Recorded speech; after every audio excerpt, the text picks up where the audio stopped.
Now we're moving into the second Labial period, 1000 to 900, 10th to the 9th centuries BC. They're giving a description of how burials were executed.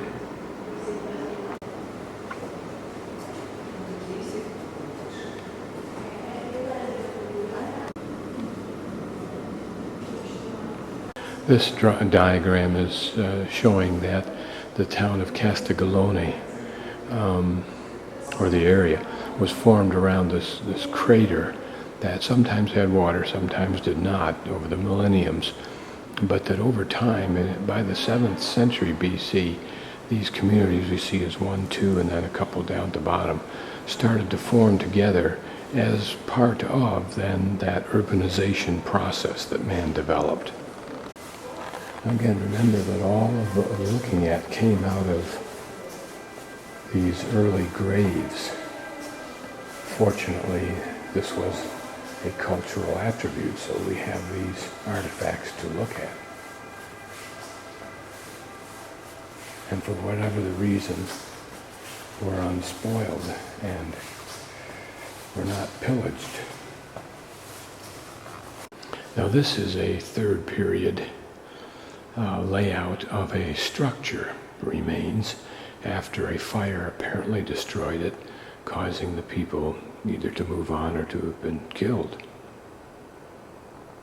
But you can see the posts forming the rectangular or the square outline. And here are some pictures describing how it would have been made or constructed.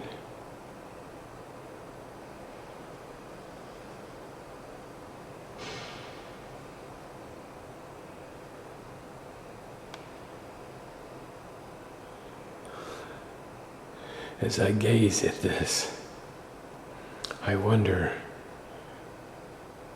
what the thoughts will be of an intellect a few thousand years from now, looking back at our society in a similar kind of a museum. Here a tomb figure that is obvious in its offering of something to the gods.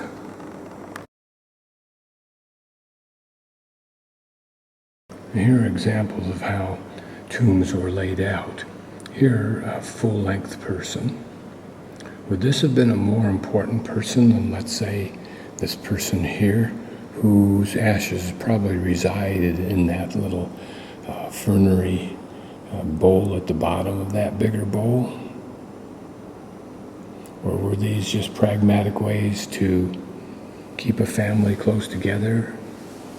Minimize the use of space? Were these people buried with their clothes on? And if so, when it was excavated, did they keep track of where each of those little clasps was found? And would that indicate that clothes were worn? Here it suggests that, at least for this bowl, artistic representation was symbolic, in other words, symbols, and rather simplistic. But notice the intricate remains of the jewelry. There is an interpretive suggestion that some of these artifacts could have been interpreted from Etruria, the Etruscans, which would be consistent with the incredible quality I saw in that museum. First century statue of a sleeping child with a lamp. This is an interesting small sarcophagus, whether it was for a lid, I think, for a child, I don't know, but it's a person, a woman, lying on her side with her left arm resting on a vase in which the water is flowing out. To me, that might mean that it's symbolic of a young girl who died when her life just washing away now like water from a spilled urn. This is a triangular sculpture from the cult of Apollo. Whether those colors are rust or remnant of early colors, I don't know. This sarcophagus of a man lying down and holding the bust of a woman is interesting. My guess is she died before he did. This is a cute sarcophagus theme. It's little cupids harvesting grapes.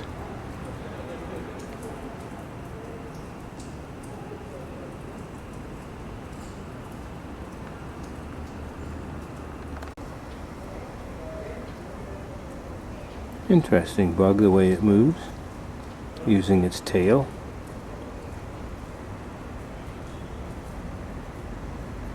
I can just imagine some old guys sitting around a little table drinking a bottle of vino, talking about what they're going to do. Okay, so like I want to have Dionysus, the drunk, and a bunch of people hanging out with booze and some dogs and some animals that I killed and all that kind of stuff. It's going to be really cool, you guys, really. The interpretive note says, man wearing a toga. But when I hear that, I hear some man's voice in the deepness of time saying, no, that's me. I spent a lot of money to have that thing made, so you would remember me. And all you know of is that I'm a man wearing a toga. We all wore togas. There are two bulls. One looks like a longhorn. Don't know what the other one is and why it's different. A couple of horses off to the left, two more horses off beyond us, and the sheep over there to the right. With all due respect, the statuary here seems like the broken pieces the Sistine Chapel didn't want.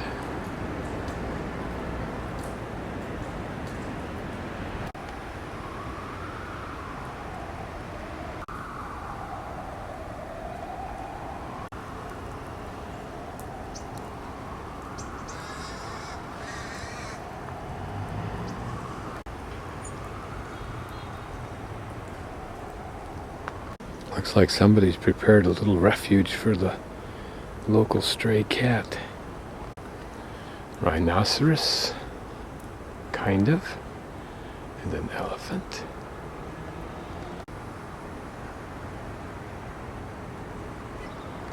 Looks more like a dragon to me.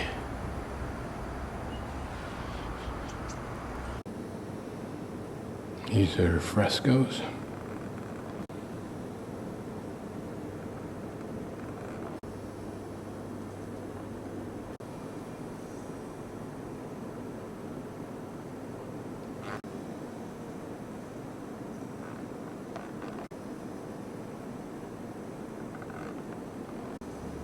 It's interesting to compare these in my mind to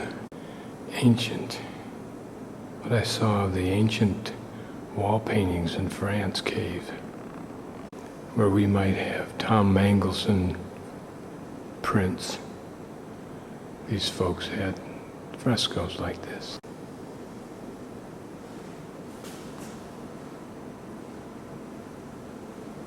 These are from a city called Lanuvium in about the 5th century BC, an independent city until it was taken over. Notice the shape of the noses. These seem to vary. This one seeming to have more of what we think of as Roman. So apparently Lavinium was the mother city of Latins and Romans, highly revered in that status. This is a work in clay of one of the many gods. I'm not even going to try to keep track of all that.